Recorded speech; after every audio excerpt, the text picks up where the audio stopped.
Hello दोस्तों, तो जैसा कि पिछले एपिसोड में हमने देखा कि यूहो अपने दोस्तों के साथ मिलकर एक ऑक्शन को अटेंड कर रहा था, तभी अचानक उसे वहां एक अजीब सी सोल बोन दिखाई दी, जिसे देखकर तो मिस बिंग गुस्सा हो चुकी थी क्योंकि वो सोल बोन उन लोगों के नॉर्थ स्कॉर्पियन क्लैन को ही बिलोंग करता था। जिसके लिए हम देखते हैं कि यूहो ने यहाँ स्टार लुवो एम्पायर के एम्परर से भी बात कर ली थी। इसके बाद हम देखते हैं कि सेवन शैक डेविल्स की फाइट डोलिंग एकेडमी से हो जाती है, जिस एकेडमी के पास उसका कैप्टन जियान और साथ ही साथ वहाँ पर मौजूद एक लड़का ज़्याओफान तो काफी जरा पावरफुल थे। इवन की मिस ज़्याओये ने यहाँ पर डाई याओहैन और ज़्याओ टाओ दोनों को मना किया था, लेकिन दूसरी तरफ अरीना में यहाँ सिचुएशन इतनी ज्यादा खराब हो चुकी थी कि उन दोनों को मजबूरन मिस ज़्याओये की बात को टालना पड़ा। हम देखते हैं कि डाई याओहैन ने यहाँ पर अपने ट्राइनोसोरस ब्लेड का इस्तेमाल करते हुए जियान पर अटैक कर दिया था। दूसरी तरफ ज़्याओ टाओ भी अपने लेवल 6 के मार्शल आर्ट टेक्निक्स को एक्टिवेट कर लेती है, जिन टेक्निक्स की वजह से बेशक मुश्किल से ही सही लेकिन यहाँ शेक एकेडमी इस राउंड को जीत चुकी थी। अब आगे तो नेक्स्ट एपिसोड की शुरुआत यहाँ बिल्कुल उसी सीन से शुरू होती है जहाँ होस्ट ने अनाउंसमेंट कर दी थी कि इस राउंड की विनर है सेवन शैक डेविल्स। स्टार लुवो एम्पायर के एम्परर यहाँ पर सेवन शैक डेविल्स की पावर्स देखते हुए कहते हैं कि अच्छा तो ये है शैक्स की रियल पावर। दूसरी तरफ हम लोग सन मून रॉयल एकेडमी के रूलोंग को देखते हैं जो कि अपने दोस्तों से कहता है कि क्या तुम लोगों ने वो थंडर कैनन देखा? ऐसा लग रहा था जैसे कि वो काफी जरा बड़ा हो, जिस पर होंगचेन जवाब देते हुए कहता है कि हाँ तुम्हारी बात बिल्कुल सही है, वो कैनन साइज भी काफी जरा बड़ा था और इसे देखकर ऐसा लगता है जैसे कि उन लोगों ने हमारी कॉपी की थी। लेकिन जब मैंने थोड़ा करीब से नोट किया तो मैंने ये बात महसूस की कि उन लोगों का ये थंडर कैनन बहुत ही ज्यादा बेकार है, क्योंकि इस थंडर कैनन को एक्टिवेट करने और कंट्रोल करने के लिए उन लोगों ने कई सारे लोगों का इस्तेमाल किया था। जो सुनकर रूलोंग जवाब देते हुए कहता है कि बेशक तुम्हारी बात ठीक है लेकिन हम लोगों ने शेक एकेडमी की रियल पावर तो देख ली। यहाँ इन दोनों की बातों के बीच होंगचेन की बहन भी जवाब देते हुए कहती है कि शेक एकेडमी इतनी भी ज्यादा ताकतवर नहीं, वो सोल गाइडेंस थंडर कैनन एक लेवल 7 का अटैक चल सकता है। अगर एक बार वो रेडी होकर अटैक चल देता तो शेक्स में इतनी ज्यादा ताकत नहीं थी, क्योंकि लेवल 7 की इतने सारा पावरफुल अटैक को रोकने के लिए 2 सोल एम्परर लेवल्स की जरूरत पड़ेगी, लेकिन उनका कोई भी वॉरियर सोल एम्परर लेवल में नहीं है। यहाँ इसके बाद हम लोगों को शाम का सीन दिखाया जाता है जहाँ पर यूहो तो अपने रूम में बैठा हुआ था, तभी अचानक वहाँ पर वॉन्डोंग भी आ गया, जो कि आते साथ ही यहाँ पर यूहो से कहता है कि पता नहीं मिस ज़्याओये को क्या हो गया, मैच खत्म होने के बाद वो कब से मिस ज़्याओ टाओ को डांटी जा रही है। जिस पर यूहो जवाब देते हुए कहता है कि वो इसलिए क्योंकि मिस ज़्याओये ने ज़्याओ टाओ को अपनी 6 मार्शल सोल टेक्निक को इस्तेमाल करने से मना किया था। इवन लास्ट टाइम हम लोगों का मैच ऑलमोस्ट खत्म होने ही वाला था, लेकिन ज़्याओ टाओ ने फिर भी अपने 6 मार्शल सोल टेक्निक को सब लोगों के सामने शो कर दिया। यानी कि अब इसका मतलब यही है कि हमारे सेवन शैक डेविल्स के पास ऐसी कोई टेक्निक नहीं जो कि हमारे दुश्मनों ने देखी ना हो। अगर सेम दूसरी तरफ हम लोग Sun Moon Empire Royal academy की बात करें तो अभी तक उन लोगों के 3 ऐसे प्लेयर्स हैं जिन्होंने बिल्कुल फाइट ही नहीं की, यानी कि वो 3 प्लेयर्स पूरी तरीके से मिस्टीरियस है, कोई भी उनकी पावर्स के बारे में नहीं जानता। वॉन्डोंग यहाँ पर कहता है कि हाँ मैं इस बारे में जानता हूँ, तुम जरूर रूलोंग, होंगचेन और उसकी बहन के बारे में बात कर रहे होंगे। वैसे तुम्हारी बात बिल्कुल सही है, हम लोग उनकी एबिलिटीज के बारे में कुछ भी नहीं जानते। जो सुनकर यूहो भी यहाँ पर थोड़ा सा परेशान दिखाई दे रहा था। तभी अचानक वॉन्डोंग अपनी जगह पर खड़ा होकर कहता है कि वैसे मैं कुछ सोच रहा हूँ, तुम्हें भी पता है कि तुम्हारे पास 2 मार्शल सोल्स है और मैं भी इस बात को अच्छे से जानती हूँ कि मेरे पास भी 2 ही मार्शल सोल्स है। तो हम लोगों ने पहली दफा अपने दोनों एक मार्शल सोल का इस्तेमाल करते हुए उन्हें फ्यूज किया था, जिसकी वजह से हम लोग golden road fusion technique create कर पाए थे। अभी जो मेरे मन में सवाल है वो यही है कि अगर हम लोग अपने दूसरे मार्शल सोल को एक दूसरे के साथ फ्यूज करें तो हो सकता है कि हम लोग एक दूसरी फ्यूजन स्किल भी क्रिएट कर पाए। यहाँ वॉन्डोंग की ये बात सुनकर तो यूहो भी थोड़ा सा सरप्राइज हो गया। तभी अचानक हम देखते हैं कि वहाँ पर मिस ज़्याओये आ चुकी थी, जो कि वॉन्डोंग से कहती है कि तुमने बिल्कुल सही कहा, लेकिन असल में तुम दोनों 2 मार्शल सोल फ्यूजन टेक्निक नहीं बल्कि 4 martial soul fusion techniques create कर सकते हो, क्योंकि तुम दोनों के पास ही 2 और 2 मार्शल सोल्स है जो कि मिलकर 4 मार्शल सोल फ्यूजन स्किल्स बन जाएंगे। ये सुनकर तो यूहो काफी जरा खुश हो गया। वो मिस ज़्याओये की तरफ आते हुए कहता है कि अगर ये बात सच हुई तो फिर तो हम लोग किसी सोल एम्परर लेवल के वॉरियर को भी हरा पाएंगे। मिस ज़्याओये हमें सर हिलाती है, साथ ही वो इन लोगों को बताती है कि अभी के लिए हमारी सेवन शैक डेविल्स क्वार्टर फाइनल में फाइट कर रही है, यानी कि तुम लोगों के पास सेमीफाइनल आने से पहले थोड़ा सा वक्त है। अगर तुम लोग चाहो तो इस टाइम में तुम लोग अपनी इस सोल फ्यूजन टेक्निक को क्रिएट करने के लिए सारा टाइम लगा सकते हो, तब तक तुम लोगों के बाकी के टीममेट्स फाइट लड़ते हुए जीतने की कोशिश करेंगे। यूहो तो उनकी बातें सुनकर बहुत ही ज्यादा एक्साइटेड हो गया और वो वॉन्डोंग से कहता है कि चलो हम लोग अभी से ही स्टार्ट करते हैं। ये कहते हुए यूहो और वॉन्डोंग अपने रूम में बैठकर एक न्यू सोल फ्यूजन स्किल को क्रिएट करने की कोशिश शुरू कर चुके थे। मिस ज़्याओये भी ये देखकर मन ही मन में मुस्कुरा रही थी। इसके बाद हम देखते हैं कि यूहो और वॉन्डोंग यहाँ दिन रात मेहनत करते हुए इसी तरह से कोशिश कर रहे थे, जबकि उनके बाकी के दोस्त भी फाइट करते हुए राउंड्स पर राउंड्स जीतते हुए सेमीफाइनल की तरफ बढ़ते जाते हैं। यहाँ यूहो और वॉन्डोंग को इतनी सारा मेहनत करने के बावजूद भी निराशा ही मिलती जा रही थी, लेकिन वो लोग हार नहीं मानते और इसी तरह से प्रैक्टिस करते करते अचानक से हम देखते हैं कि यहाँ यूहो युहाओ को बहुत ही ज्यादा पेन हुआ।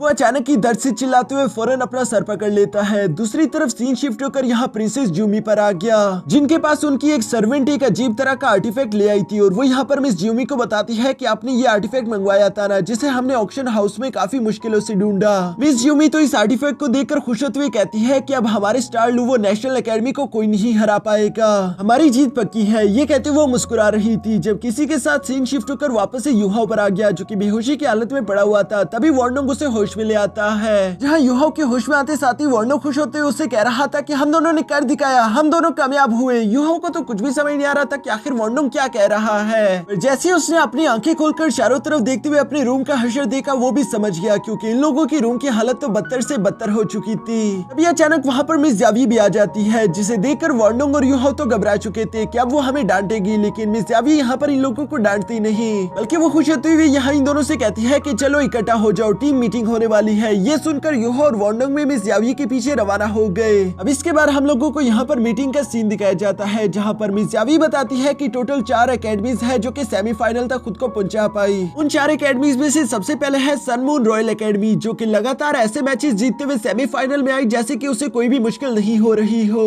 हम लोग भी अच्छे से सन मून रॉयल एकेडमी की स्ट्रेंथ के बारे में तो जानते ही होंगे। दूसरी बारी आती है डियाओ एकेडमी की। डियाओ एकेडमी भी काफी ज्यादा स्ट्रॉन्ग गिनी जाती है, क्योंकि डियाओ एकेडमी का जो लीडर है वो एक 6 रिंग सोल एम्परर लेवल का वॉरियर है। तीसरे नंबर पर जो आती है वो है स्टार लूवो नेशनल एकेडमी, जो कि यहाँ इस कंपटीशन को होस्ट भी कर रही है। उनके बारे में तो मुझे आप लोगों को कुछ ज्यादा बताने की जरूरत नहीं। और लास्ट पर आते हैं हम लोग शेक एकेडमी, जो कि सबसे ज्यादा कमजोर है, क्योंकि हम लोगों को सेमीफाइनल तक पहुंचने में काफी ज्यादा स्ट्रगल करना पड़ा। मिस यावी की ये बातें सुनकर तो वहाँ पर मौजूद वो सब लोग ही काफी ज्यादा उदास हो चुके थे, पर तभी अचानक मिस यावी यहाँ इन लोगों को मोटिवेट करने के लिए गुस्सा होते हुए कहती है कि जो मैं कहने वाली हूँ उसे कान खोल कर सुनो। पिछले 10,000 साल से ये सोल फाइटिंग कंपटीशन यहाँ पर होता आ रहा है, जिनमें 7 शेक डेविल्स आज तक नहीं हारे, फिर चाहे उनके दुश्मन स्ट्रॉन्ग हो या फिर नहीं। इस बार भी हम लोग बिल्कुल नहीं हारेंगे, चाहे फिर हम लोगों को अपनी जान ही क्यों ना दांव पर लगानी पड़े। मिस यावी के चेहरे पर इतना ज्यादा कॉन्फिडेंस देखकर तो 7 शेक डेविल्स भी अचानक से मोटिवेट हो गए और वो लोग कहते हैं कि हाँ, हम लोग नहीं हारेंगे।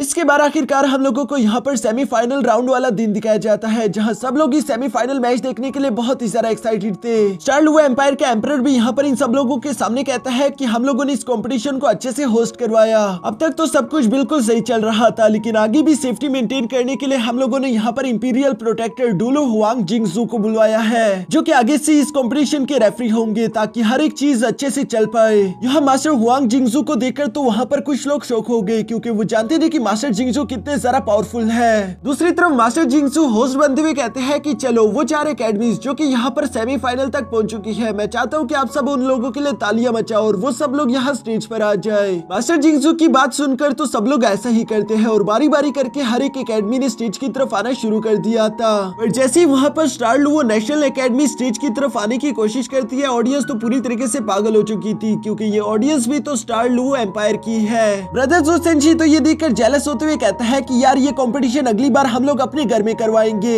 दूसरी तरफ तभी अचानक सारी ऑडियंस यहाँ पर प्रिंसेस ज्यूमी का नाम चिल्लाना शुरू कर देती है, क्योंकि प्रिंसेस ज्यूमी यहाँ स्टार लूवो नेशनल एकेडमी की लीडर थी। ये देखकर ज़्याओ सरप्राइज होते हुए कहती है कि क्या प्रिंसेस ज्यूमी भी यहाँ पर फाइट करेगी, जिस पर मिस यावी बताती है कि हाँ, प्रिंसेस ज्यूमी काफी ज्यादा बेहतरीन वॉरियर है। उसके पास एक यूनिक मार्शल सोल है जिसे कहते हैं क्राउन ऑफ स्टार्स। इस क्राउन ऑफ स्टार्स के कई सारे काम है, ये अटैक, डिफेंस, इवन की सपोर्ट भी प्रोवाइड करता है। इसीलिए मिस ज्यूमी अपनी इस यूनिक मार्शल सोल के साथ एक जबरदस्त वॉरियर बनकर दिखा सकती है। दूसरी तरफ हम मास्टर जिंगजू को देखते हैं, जो कि यहाँ पर चारों एकेडमीज के लीडर को अपने सामने बुलवा लेता है, क्योंकि वो उनका लॉटरी के हिसाब से डिसाइड करने वाला था कि कौन सी टीम किसके साथ फाइट करेगी। और यहाँ लॉटरी की मदद से डिसाइड भी हो चुका था कि सबसे पहली फाइट होने वाली है शेक एकेडमी वर्सेस स्टार लूवो नेशनल एकेडमी की, और दूसरी सेमीफाइनल फाइट होने वाली है स्टार मून रॉयल एकेडमी की डियाओ एकेडमी के साथ। जो एकेडमीज भी इन दोनों फाइट्स के दरमियान जीतेगी, उन्हीं का आपस में फाइनल होगा। यहाँ इसके बाद हम देखते हैं कि शेक एकेडमी फाइट करने के लिए स्टार लूवो नेशनल एकेडमी के बिल्कुल सामने आ चुकी थी, जहाँ पर दोनों ही टीम्स के वॉरियर अपनी अपनी पावर्स एक्टिवेट करना शुरू कर देते हैं। मिस यावी ने तो यहाँ पर पहले ही अपने टीममेट्स को समझा दिया था कि चाहे कुछ भी हो जाए, तुम लोगों को वार्नोंग और युहाओ को प्रोटेक्ट करके रखना होगा, क्योंकि वो दोनों अपने फ्यूजन स्किल का इस्तेमाल करते हुए दुश्मनों पर हमला करने वाले हैं। और चूंकि वार्नोंग और युहाओ ने अपनी new martial soul fusion skill को एक्टिवेट किया है, जिसके बारे में उसके दुश्मनों को कुछ नहीं मालूम, इसलिए ये लोग अपनी इस अटैक का जीतने के लिए अच्छे से इस्तेमाल कर पाएंगे। दूसरी तरफ हम देखते हैं कि मिस यावी यहाँ पर केटाओ, ज़्याओ और मिस जियांगनेन से कहती है कि तुम लोगों के लिए भी मेरे पास एक जरूरी मिशन है। वो इन तीनों को कहीं पर कुछ इन्फॉर्मेशन कलेक्ट करने के लिए भेज देती है, जो सुनकर वो तीनों बिल्कुल ऐसे ही करते हुए वहाँ से रवाना हो गए। जाते हुए ज़्याओ ज़्याओ अचानक पीछे पलटकर देखती है कि यहाँ पर 7 शैक डेविल्स और सन लुवो नेशनल एकेडमी के दरमियान आखिरकार फाइट शुरू हो चुकी थी। अरीना के अंदर हम देखते हैं कि डाई याओ हैन यहाँ पर अपनी फुल स्ट्रेंथ का इस्तेमाल करते हुए फाइट कर रहा था, लेकिन एक वॉरियर जिसका नाम वुहान है वो यहाँ डाई याओ हैन पर भारी पड़ने लगा, जो सुनकर मिस यावी बताती है कि डाई याओ हैन के पास बेशक व्हाइट टाइगर की पावर है, लेकिन दूसरी तरफ वुहान के पास भी मैड लाइन की पावर्स है और इन दोनों की फाइटिंग एबिलिटीज एक दूसरे की बिल्कुल बराबर होगी। लेकिन चूंकि वुहान का भाई भी उसका साथ दे रहा था, इसलिए यहाँ पर 2 वर्सेस 1 की फाइट हो रही थी और इसी वजह से डाई याओ हैन काफी ज्यादा मुश्किल में फंस चुका। यही सेम सिचुएशन ज़्याओ टाओ, मिस्टर बीबी और जू सेंशी की थी, क्योंकि उन लोगों ने अपनी पावर्स पहले ही सब लोगों को शो करा दी है। इसलिए मिस यूमी पहले से अच्छा सा प्लान बनाकर आई हुई थी। वो सब लोगों की पावर्स एबिलिटीज के हिसाब से ही अपने वॉरियर्स को उन लोगों के पीछे लगा देती है। पीछे की तरफ मिस लिंग यहाँ पर वॉर्डोंग और यूहो को प्रोटेक्ट कर रही थी, क्योंकि वो जानती थी कि इन दोनों के फ्यूजन स्किल को एक्टिवेट करने में काफी ज्यादा वक्त लगेगा। लेकिन प्रिंसेस यूमी यहाँ इन दोनों के फ्यूजन स्किल को एक्टिवेट होते हुए नहीं देखना चाहती थी, इसलिए वो अपनी ट्विन सिस्टर्स को अटैक करने का हुक्म देती है और उन लोगों ने अपने फ्यूजन स्किल का इस्तेमाल करते हुए फौरन से वॉर्डोंग और यूहो पर अटैक कर दिया। मिस लिंग तो इस अटैक को अपने सामने होता हुआ देख रही थी, पर तभी अचानक हम देखते हैं कि यूहो ने अपनी आईसी एबिलिटीज मिस लिंग के साथ शेयर कर दी, जिस आईसी एबिलिटीज का इस्तेमाल करते हुए वो उस फ्यूजन स्किल को हवा में ही फ्रीज कर देती है। साथ ही साथ मिस लिंग यहाँ पर यूहो से कह रही थी कि फिक्र मत करो, जब तक मैं तुम दोनों के सामने हूँ तुम्हें कुछ नहीं होगा। ये कहते साथ ही अचानक मिस लिंग ने अपनी आईसी एबिलिटीज को चारों तरफ अरीना में फैला दिया और अब यहाँ पर शैक डेविल्स को थोड़ा बहुत एडवांटेज मिलना शुरू हो जाता है, जिसके दौरान हम देखते हैं कि ज़्याओ टाओ यहाँ तेजी के साथ प्रिंसेस यूमी के सामने आ चुकी थी और उस पर वो मीटियोर शावर टेक्निक का इस्तेमाल करते हुए फौरन से हमला कर देती है। लेकिन यहाँ मिस ज़्याओ टाओ की इस अटैक से तो पहले ही मिस यूमी वाकिफ थी, इसलिए हम देखते हैं कि वो अपने पास से एक आर्टिफैक्ट निकाल लेती है, जिसमें स्पेस टाइम वॉल की टेक्निक्स थी। इस स्पेस टाइम वॉल आर्टिफैक्ट की वजह से हम देखते हैं कि ज़्याओ टाओ का कोई भी अटैक यहाँ प्रिंसेस यूमी की तरफ नहीं बढ़ पा रहा था, बल्कि वो उस वॉल को पेनिट्रेट ही नहीं कर पाता। ऐसा लगता है जैसे कि उसके सारे के सारे अटैक किसी स्पेस में गायब हो रहे हो। इवन कि जब ज़्याओ टाओ आगे की तरफ बढ़ते उस वॉल को जोरदार पंच करने की कोशिश करती है, तभी अचानक वो वॉल पूरी तरीके से डिसमेंटल हो गया। ऐसा होगा मिस ज़्याओ टाओ ने तो ये बिल्कुल भी नहीं सोचा था और हम देखते हैं कि वो वॉल अब राउंड बनते हुए यहाँ पूरी तरीके से ज़्याओ टाओ को कैद कर लेता है। मिस यावी तो ये देखकर काफी ज्यादा परेशान हो चुकी थी, क्योंकि वो समझ गई थी कि ये एक एब्सोल्यूट सील है जिसे तोड़कर ज़्याओ टाओ बाहर नहीं निकल पाएगी। इवन जब ज़्याओ टाओ अंदर की तरफ गुस्सा होते हुए अपने 6 मार्शल सोल टेक्निक को एक्टिवेट करके हमला करने की कोशिश करती है, तब भी वो इन वॉल्स को पेनिट्रेट नहीं कर पाती, बल्कि वो वॉल्स यहाँ पर उसकी सारी फ्लेम्स को एब्सॉर्ब कर रही थी, जो देखकर मिस यावी यहाँ पर गुस्सा होते हुए कहती है कि ज़्याओ टाओ मैंने मना किया था कि अपने 6 मार्शल सोल का इस्तेमाल मत करो, लेकिन पहले ही तुमने अपने ओपिनियन को अपनी हर एक टेक्निक दिखा दी थी। यहाँ पर प्रिंसेस यूमी जानती थी कि उसने ज़्याओ टाओ को तो पूरी तरीके से हरा दिया, वो उसका कुछ नहीं बिगाड़ सकती, इसलिए उसका नेक्स्ट टारगेट डाई याओ हैन था। हम देखते हैं कि प्रिंसेस यूमी ने पहली दफा अपने स्टार क्राउन की पावर्स को एक्टिवेट कर लिया, जिसका इस्तेमाल करते हुए वो यहाँ पर अपने दुश्मनों के आसपास एक डोम क्रिएट कर देती है, जिसके अंदर जू सेंशी, मिस्टर बीबी और यहाँ डाई याओ हैन फंस चुके हैं, वो बाहर की तरफ नहीं जा सकते। साथ ही साथ हम देखते हैं कि प्रिंसेस यूमी यहाँ पर अपने ब्रदर वुहान से कह रही थी कि चलो तैयार हो जाओ। ब्रदर वुहान ने यहाँ पर अपनी बॉडी के ऊपर वही 9 ट्रांसफॉर्मेशन सोल इंस्ट्रूमेंट लगाया हुआ था, जो कि पिछली दफा हमने देखा था कि मिस यूमी के पास उसकी सर्वेंट लेकर आई हुई थी, और ये एक बहुत ही ज्यादा कीमती आर्टिफैक्ट है, जिस आर्टिफैक्ट की वजह से अब वुहान सब लोगों की पावर्स को एब्सॉर्ब करके उन्हें अपनी ही सोल पावर में कन्वर्ट कर पाएगा, यानी कि वो खुद को ताकतवर कर सकता है, वो भी दूसरों की एनर्जी का इस्तेमाल करके। मिस यावी तो ये सब होता हुआ देखकर बहुत ही ज्यादा परेशान हो जाती है, क्योंकि वुहान की टेम्परेरी ही सही लेकिन पावर बहुत ज्यादा खतरनाक हो जाएगी। दूसरी तरफ डोम के अंदर हम देखते हैं कि यहाँ पर वुहान के सारे दोस्तों ने अपनी पावर्स वुहान को ट्रांसफर करना शुरू कर दी थी, जिसकी वजह से उसकी सोल पावर पूरी लिमिटलेस हो गई। यहाँ वुहान भी इस एनर्जी को एब्सॉर्ब करने के बाद कूल तरीके से आगे बढ़ते हुए सीधा डाई याओ हैन पर अटैक करना शुरू कर चुका था, और उसका हर एक पंच ही डाई याओ हैन को बुरी तरीके से इंजर कर रहा था। इसमें मौजूद मिस्टर बीबी और जू सेंशी भी यहाँ पर कुछ नहीं कर पा रहे थे, क्योंकि उनकी एबिलिटीज के लिए भी प्रिंसेस यूमी ने पहले ही प्लान करके रखा हुआ था। वो लोग भी अपनी पावर्स का इस्तेमाल नहीं कर पा रहे थे, यानी कि जल्दी ये तीनों यहाँ पर हारे जाएंगे। ज़्याओ टाओ को ये सब देखकर बहुत ही गुस्सा आ गया। वो भड़कते हुए आग बगोला होकर खुद को आजाद कराने की हर एक मुमकिन कोशिश करती है, लेकिन इन सब का भी कोई फायदा नहीं। यहाँ पर ये सारी सिचुएशन देखकर ऐसा लग रहा था जैसे कि प्रिंसेस यूमी जानती थी कि फ्यूचर में क्या होगा, वो हर एक प्लान के लिए पूरी तरीके से रेडी थी। दूसरी तरफ बाहर मौजूद वॉर्डोंग और यूहो यहाँ पर अपने फ्यूजन स्किल का इस्तेमाल करते हुए प्रिंसेस यूमी की डोम को तोड़ने के लिए उस पर अटैक कर देते हैं, लेकिन प्रिंसेस यूमी को इस बात से कोई फर्क नहीं पड़ रहा था, क्योंकि वो ये बात अच्छे से जानती थी कि इन लोगों का ये गोल्डन रोड टेक्निक मेरे डोम पर असर नहीं करेगा।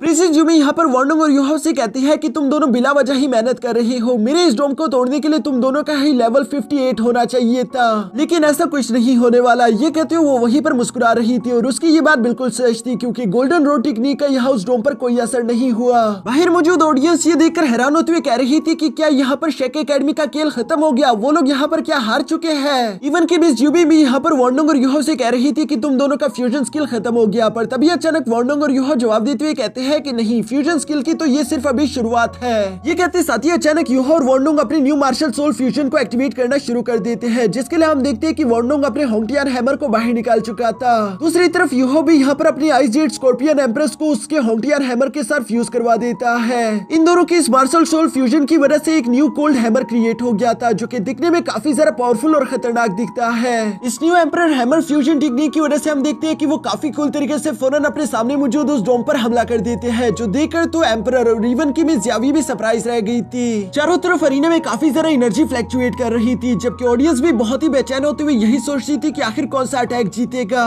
प्रिंसेस जुमी तो यहाँ पर परेशान होते हुए अपने मन में यही सोच रही थी कि आखिर वो क्या करे, क्योंकि उसने इस फ्यूजन स्किल के बारे में तो कोई भी प्लान नहीं क्रिएट किया। अचानक से हम देखते हैं कि सामने से उसके डोम में क्रैक्स पड़ना शुरू हो गए थे और यहाँ पर वो एम्परर हैमर टेक्निक उसके डोम को पूरी तरीके से पेनिट्रेट कर देता है, जो देखकर मास्टर जिंगजू और एम्परर तो काफी परेशान हो गए थे, जबकि प्रिंसेस जावी को ये देखकर खुशी हो रही थी। दूसरी तरफ हम देखते हैं कि इस अटैक की वजह से प्रिंसेस जुमी को काफी गहरी चोटें लग जाती है। इस एम्परर हैमर फ्यूजन टेक्निक की वजह से हम देखते हैं कि यूहो और वॉन्डोंग दोनों काफी ज्यादा थक चुके थे, लेकिन अभी ये सब खत्म नहीं हुआ। हम देखते हैं कि यूहो ने एक बार फिर से इसी एम्परर हैमर टेक्निक का इस्तेमाल करते हुए प्रिंसेस जुमी और उसके दोस्तों पर अटैक कर दिया, जो अटैक तो काफी ज्यादा खौफनाक लग रहा था। इस अटैक की वजह से प्रिंसेस जुमी और उसके दोस्तों की जान जा सकती थी, इसलिए हम देखते हैं कि मास्टर जिंगजू तेजी के साथ सामने आते हुए इस हैमर अटैक को ब्लॉक कर देते हैं। इवन वो एक डोलो लेवल के मास्टर हो उसके बावजूद भी उस अटैक से थोड़े से पीछे की तरफ घसीटे गए। चारों तरफ इस अटैक को ब्लॉक करने के बावजूद भी एनर्जी फैल चुकी थी। एम्परर काफी ज्यादा परेशान हो गए, वो अपनी बेटी को जिंदा और सलामत देखना चाहते थे। दूसरी तरफ अरीना में हम देखते हैं कि मास्टर जिंगजू भी प्रिंसेस जुमी से कहता है कि मुझे नहीं लगता कि आप आगे फाइट कंटिन्यू करना चाहोगी, जिस पर प्रिंसेस जुमी ने निराशा के साथ हमें सर हिला दिया था और मास्टर जिंगजू यहाँ पर सब लोगों के सामने अनाउंसमेंट करते हुए कहते हैं कि इस राउंड की विनर है शेक एकेडमी, यानी कि 7 शेक डेविल्स अब फाइनल राउंड में पहुंच चुके हैं, जो सुनकर तो वो लोग काफी ज्यादा खुश हो गए। ऑडियंस में जो कुछ लोग स्टार लूवो नेशनल एकेडमी को दिल से सपोर्ट कर रहे थे, वो लोग इस रिजल्ट से खुश नहीं थे, लेकिन बाकी के सब लोग जो कि 7 शेक डेविल्स को सपोर्ट कर रहे थे, वो लोग यहाँ सेलिब्रेट करते हैं। तभी दूसरी तरफ अरीना में हम देखते हैं कि ज़्याओटाओ यहाँ काफी बुरी कंडीशन में यूहो के पास आ गई और वो यूहो से कहती है कि मेरी मदद करो, क्योंकि यूहो ही सिर्फ वो इंसान है जो कि ज़्याओटाओ की इवल फायर को उससे सप्रेस करने में मदद कर सकता था। दूसरी तरफ हम देखते हैं कि ज़्याओज़ो, मिस जैगनर और केटाओ भी यहाँ पर अपने मिशन को पूरा करके वापस आ चुके थे। जहाँ वापस आने के बाद ज़्याओज़ो मिस जावी से कहती है कि आपने हमें जो सन मून रॉयल एकेडमी और डियाओ एकेडमी के बारे में इन्फॉर्मेशन लाने को भेजा था, हम वो लोग ले आए। तब तक इन लोगों के बाकी की टीममेट्स भी वहाँ पर आ चुकी थी। जू सेंगशी तो आते साथ ही यहाँ पर जियांगनेन से कहता है कि अरे यार तुम कहाँ पर चली गई थी, मेरी हीरोइक एंट्री तो तुमने देखी ही नहीं। जबकि मिस जावी जानती थी कि उन लोगों का यहाँ पर ज्यादा देर रुकना बेहतर नहीं, वो इस प्लान को होटल में जाकर डिस्कस करना चाहते थे, इसलिए वो अपने टीममेट से कहती है कि चलो होटल की तरफ चलो। ये सुनकर सब लोग वहाँ अरीना से होटल की तरफ रवाना हो गए और इसी के साथ हमारा ये एपिसोड यहीं पर खत्म हो जाता है।